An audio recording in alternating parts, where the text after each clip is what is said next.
founder member of SPELD, of Pakistan Association for Research in Education there. So I do a lot of other things outside my university job. And I enjoy doing all of that. So I have a lot of interaction with teachers, researchers in different settings. I was the moderator of the Cambridge University course that SPELD organizes for several years. I was a tutor on that. So it gives me an opportunity to go to schools of various kinds, right from the public sector to the elite schools like Beaconhouse, and see the trainees there, observe them, work with them, talk to them. And therefore I was very happy to have this opportunity today to talk to all of you, because these are the opportunities that help me think about what real classrooms are and what is required in those real classrooms, and that informs my teacher education work. So thank you for being here today, and I'm looking forward to learning a lot from you. And I'm hoping just to be a facilitator today. It's a discussion session, seen as a discussion. It's advertised as a discussion session. So my role is really to facilitate a discussion amongst you. And I do hope that you have lots of questions for each other and for us. And together we'll be able to at least raise a lot of issues. I can't promise you that we'll find answers to them. However, the first point of finding an answer is you should know what the issue is. So let's try and do that today, and then I'm sure you'll continue looking for the answers. Okay, the topic that I was given was professional development. Why do it? What's involved? Now that's a very interesting question, because a lot of teachers say, does it really make any difference? A lot of organizers say, I send my teachers for professional development programs right, left, and center. I don't see any change happening in the classrooms. Why is it? What's happening? Does it really make a difference? When will it make a difference? How can it make a difference? Or it makes no difference at all. Whatever, right? We need to think about all these things. But before we do any of that, I'd like us to, now you've hardly settled down, and I'm going to ask you to move. No, you walked a long way, you don't want to do that, right? I had sent out several questions for discussion. I wonder if you've had an opportunity to look at those, or they weren't circulated, or what? It doesn't matter. We have them. Okay, right. This is a question that before even we begin to talk about professional development. By the way, I assume that we all know what is professional development. However, I'm going to invite some of the people who were there yesterday in my session, where we spent quite a bit of time defining professional development and differentiating it from teacher training. So I'm going to invite some of them to quickly tell the rest of us what professional development is before we start talking about the other questions. So anyone who wants to tell everybody what is professional development in terms of how we thought about it yesterday? It's an ongoing process. As an educator, it's an ongoing process. It's an never-ending process of equipping ourselves to become more effective individuals in the classroom. So it's ongoing, and it is because we want to make ourselves more effective, right? Anybody else wants to add something to the people who were there yesterday? Sustainability. Sustainability is only possible if you are constantly improving yourself, right? So it's a constant, ongoing process, sustained process of improvement. Any other ideas of what is professional development? It's about improving your skills on an individual level in the long run to have an advantage for the whole group in the larger sense. Okay. Because once you are improved, the others get advantage from that. Right. So you improve yourself because finally you want to improve your learners and their learning. That's why you need to improve. So if you're worried about your learners, then you improve yourself. It's lifelong learning. It's lifelong learning. Good. You're picking up on the right jargons now. the conference jargons. Right. It's continuous, ongoing, never ending. Absolutely. It's not only updating yourself on the subject knowledge, but also updating yourself on how to give that knowledge to the students. Right. So it's no use if you are a book. Everything is in your head. You know everything here, but you can't communicate it to your learners.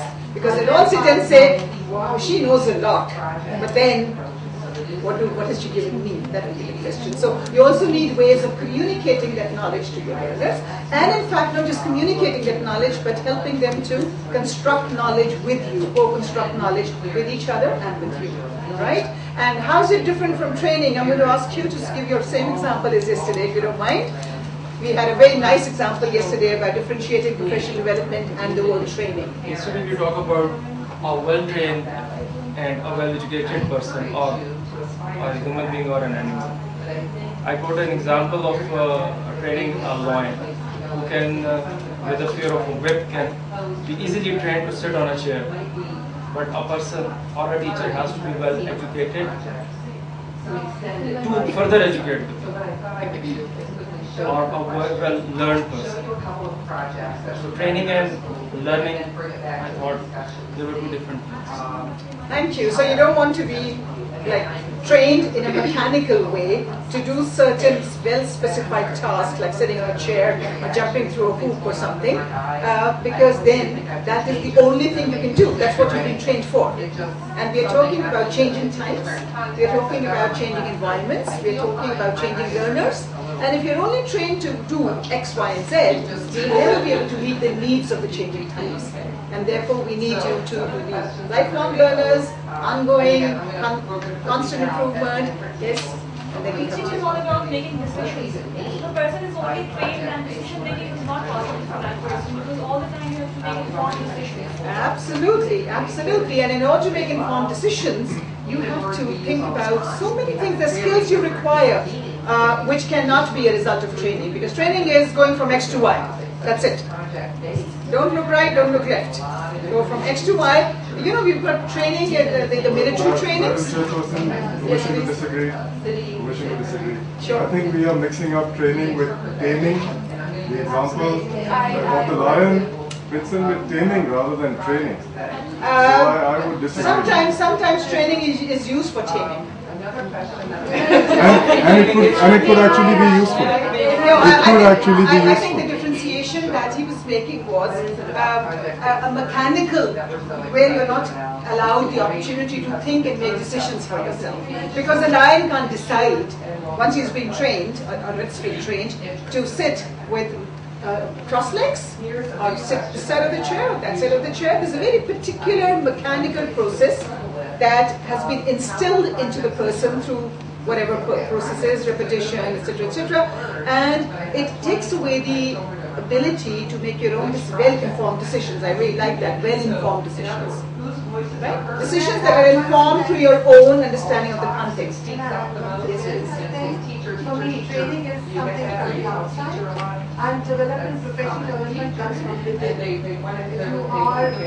If you are aware of things you want to develop, then it's a lifelong process. If it is coming from somebody else from outside, pouring in, it's a short term. Okay, I mean this is another way of looking at it, where you are saying intrinsic and extrinsic. Extrinsic is often imposed, forced upon you. Intrinsic is something that is an inner urge for you. It's very self-directed, where you want to do things yourself. Now, there are all these ways of, there are all these lenses to look at. But I think what we probably agree with is that development is something developed. The child develops, something develops. So it's constant change.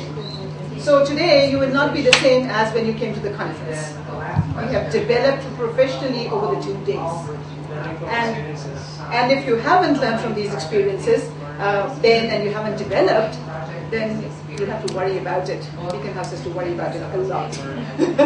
But I'm sure that that's not the case. You see in yourself a change, the way you looked at things earlier on, the way you looked at teaching, and you suddenly realize, oh my God, there's another way to look at it. That's development. And that's professional. Yes, but teachers also don't have the power to change the curriculum. Right. Now that we are going a step ahead now. Now that we're going a step ahead. We need to, you see, we need to first think about, do you have the capacity to engage in curriculum making and curriculum making decisions? Do you have the understanding of a curriculum? If not, then you need to develop yourself first to get an understanding of the curriculum so that you can contribute to the process of curriculum making. Right? Now that would be a question which is kind of a little ahead.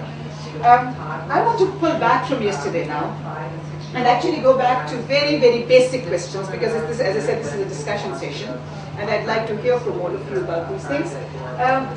Why do we do professional development? That was the first question that was assigned to me, and sort of the big question we need to ask.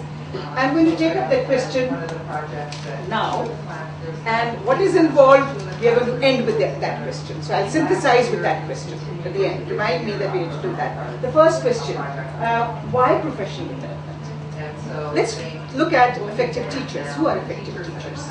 Just close your eyes for a minute. Go back to a teacher that impressed you immensely for whatever reasons, right? And think about that and just write down what was the quality of that teacher, what is the characteristic of that teacher that made the teacher so effective for you, right? It might not be for everybody else. We're talking individual experiences. So, and I'm sure all of us have had one teacher in life that we, at least, yes, that we thought was an effective teacher. So take a couple of minutes to do that, please. Please write down an adjective for that person, right? So punctual or sympathetic or whatever adjective you want to write for that person. We have to ignore that. Just as probably they have to ignore us. Now, you think about yourself as a teacher, right? And say, if you think you're an effective teacher, what makes you effective? And if you don't think you're an effective teacher, then what would you like in you that would make you effective? And for that, I don't want you to reflect now, I want you to stand up and move. I've got 10 qualities of effective teachers from the literature posted around the room. I'd like you to quickly go around and select one which either you are or you want to be, right? And then stand there. So at every station, I'm calling these stations, there might be 3 people, 5 people, 10 people, whoever, and then you tell each other why you think that this is a quality that you want in yourself or you have it, right? And there are 10 of them, so there's plenty of opportunity for people to go around, but only one you need to select of the 10. Right? You can't be at 2 stations at the same time. You're going to see all 10. Yes, have a quick round. Have a quick round.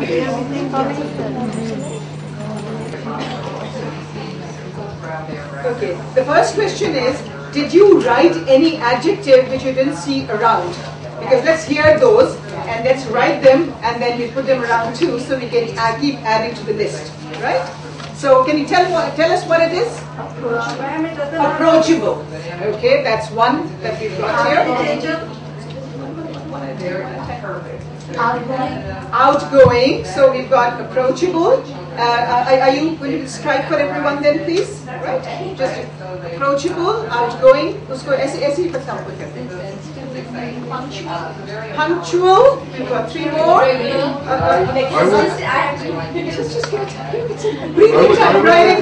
would like to change ambitious to enthusiastic, because ambitious is very selfish.